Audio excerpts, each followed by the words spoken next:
नमस्कार दोस्तों, आज का विषय है कार्तिक मास की कहानी, बुढ़िया माई की कहानी।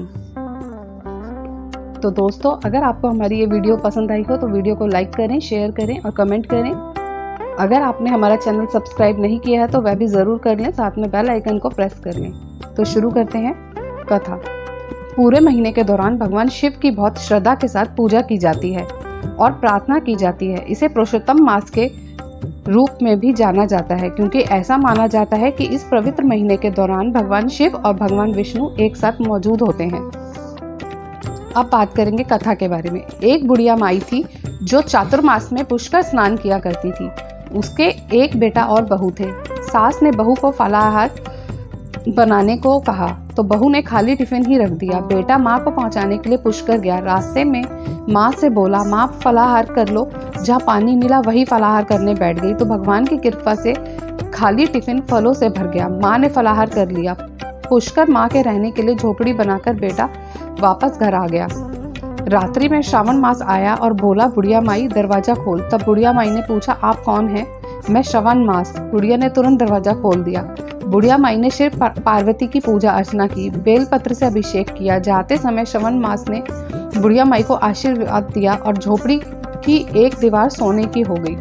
भाद्रपद मास आया, उसने भी दरवाजा खोलने को कहा।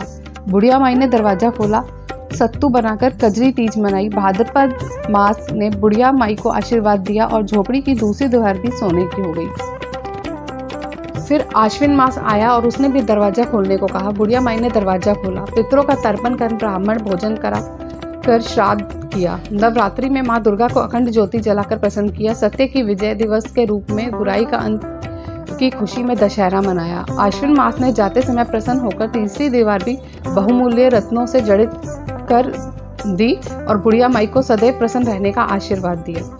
इन सब के बाद कार्तिक मास आया, उसने भी दरवाजा खोलने को कहा। बुढ़िया माई ने दरवाजा खोला, अति प्रसन्न मन से कार्तिक स्नान किया, दीपदान कर दिवाली, गोवर्धन पूजा, भैया दूज, गोपा अष्टमी, आंवला नवमी मनाई।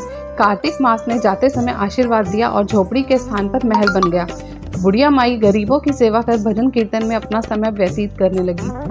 बेटा अपनी माँ को लेने आया तो माँ और झोपड़ी को पहचान न सका तो पड़ोसियों से पूछा। उन्होंने बताया तो बेटा माँ के चरणों में गिरकर बोला, माँ घर चलो। सारे सामान के साथ घर ले आया। सासू माँ के ठाठ देखकर बहू के मन में लालच आ गया और उसने अपनी माँ को भी पुष्कर छोड़कर आने को कहा तो उसका पति अपनी सास को भी पुष्कर छोड़ाया। परंतु बहू की माँ की धर्म कर्म में बिल्कुल रुचि नहीं थी। वह 4 समय भोजन करती और दिन भर सोती। चारों मास आए और चले गए। जाते समय झोपड़ी गिर गई और बहू की माँ गधी की योनि में चली गई, क्योंकि औरत लक्ष्मी का रूप है और लक्ष्मी की तरह चंचल होना चाहिए। भगवान की पूजा और अतिथि का सामान और दान पुण्य करना चाहिए।